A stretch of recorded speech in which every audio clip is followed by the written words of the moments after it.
And just like that, I'm in the kitchen. Ain't no time to procrastinate because let's get it started. Yes, y'all, I'm about to get to it. On the stove, I have it on medium heat, and I have a half stick of salted butter. And I'm just going to melt that down till it turn brown. And no, not like me.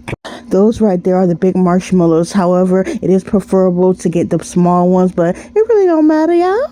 And that right there is that caramel sauce, y'all.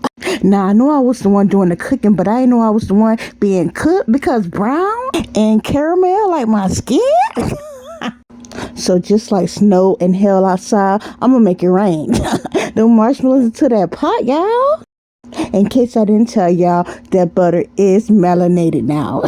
Yes, y'all, it's brown. Now, I turned the stove up while I put the marshmallows in there because I wanted the butter to stay brown, not turning black and bitter, like a person who's scorned and have unforgiveness in their heart. This is a word for somebody. Let God remove that. Just like I removed that heat from that pot. Now I'm put like 2 to 3 teaspoons of that caramel sauce. And I know y'all, some of y'all like, okay, this might be a little too sweet. That's why I got that salted butter, baby. However, if you don't got the salted butter, you can just use some salt.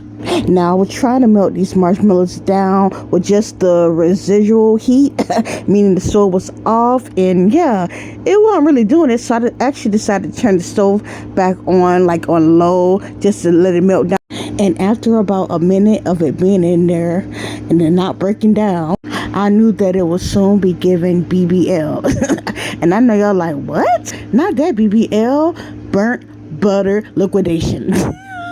That's exactly what it would have gave. And as you see here, yeah, it's not breaking down. But in Steve Urkel voice, ain't no sweat my pants. Because it was broken down and molded good enough. So all I decided to do was add that cereal. So I just plopped it into a pan lined with parchment paper, and I'm just going to smooth it on each side. Now, there were some parts that still was a little bare, meaning it had more marshmallow than cereal, but I had more cereal in the fridge to handle that, and that's what I did. Now, I'm just going to cover it and put it in the fridge for a few hours to let it get hardened, and this is how it looked after it comes out, y'all. Yeah, you see it. Tell me why it smells so good, and tell me why it tastes so good. Yeah, it's like looking at a masterpiece, ain't it? I know. And I'm about to eat this masterpiece too.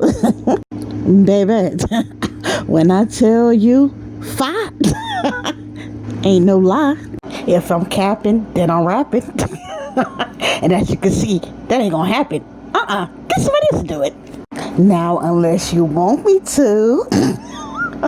Hey, say I'm about to drop this beat, eat my Rice Krispie treat. I meant my Cinnamon Toast Crunch treat. Girl, stop it. Now, let's stay on topic. Let's get back to the review. What you good at? The way all those flavors marry together. I'm about to get on my jacket edge because meet me at the altar in your white. For real. That brown butter on the marshmallows. I want some of your brown sugar. Now you can't have mine. You feel me? Not the one I made on me. But if you follow this recipe, you'll have this deliciousness too. Delicioso. Baby, when I tell you the Rice Krispie treats ain't got nothing on this, and they ain't got nothing on mine either. This the one, not the tubes. $10, baby.